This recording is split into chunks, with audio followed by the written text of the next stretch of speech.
মনে রাখবা, সরকারি দলের থেকে তোমরা অনেক বেশি শক্তিশালী, এটা তোমরা প্রমাণ করে ফেলছো।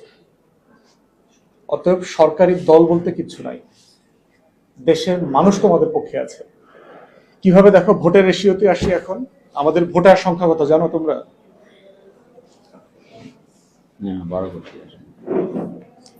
13 কোটি, 12,76,00,000।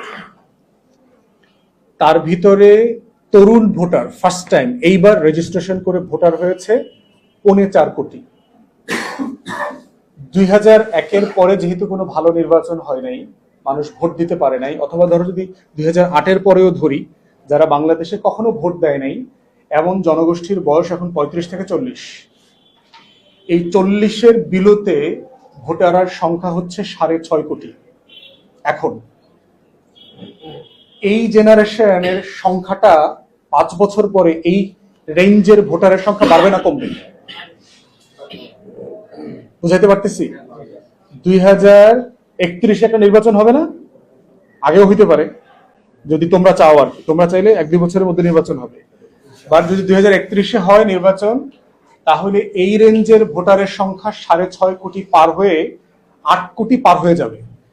কারণ বুড়ারা মারা যাবে না, সিনিয়ররা মারা যাবে, আর ইয়াং জেনারেশন, তোমাদের যারা অধস্তন জুনিয়র, এই অভ্যুত্থানের পক্ষের কর্মী যারা ছিল তোমাদের, এই সংখ্যাটা নতুন ভোটার তালিকাতে আসবে না, ঢুকবে না? তাহলে এই তালিকাটার কারণে তোমরা 5 বছর পরে কি আরো শক্তিশালী হবা না দুর্বল হবা? আরো শক্তিশালী হবা। অতএব আগামী দিন তো আমি 24ময় বাংলাদেশ দেখতে পাচ্ছি। 24-এর বাইরের কোনো বাংলাদেশ এক্সিস্ট করবে না, সিম্পলি পসিবল না। বাংলাদেশ বদলে গেছে, বাংলাদেশের ইলেকটোরাল ডেমোগ্রাফি বদলে গেছে, এই জনমনস্তত্ব বদলে গেছে। অতএব সেই জায়গাতে একটাই মাত্র শর্ত, যে তোমরা বেঁচে থাকবা কিনা। বেঁচে থাকা মানে তোমার রুহ থাকা না।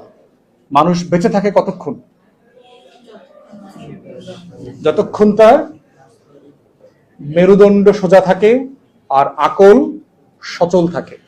বেঁচে থাকার শর্ত হচ্ছে দুইটা, মেরুদণ্ড সোজা থাকে আর আকল সচল থাকে, জিন্দা থাকে। আকল মরে গেলেও মানুষ মরে যায়। আকল মানে বিবেক, বুদ্ধি, ইন্টেগ্রিটি, অনেস্টি, এগুলো যেদিন মরে যায় সেদিন তার মারা যায়। এই জন্য আল্লাহ তাআলা কোরআনে বলছে, দেখবা যে ওদের চোখ আছে ওরা দেখে না, কান আছে শোনে না, কলব আছে বোঝে না। উলাইকা কাল আনআম বাল হুম আদাল। তাদেরকে চতুষ্পদ প্রাণী বলা হয়েছে।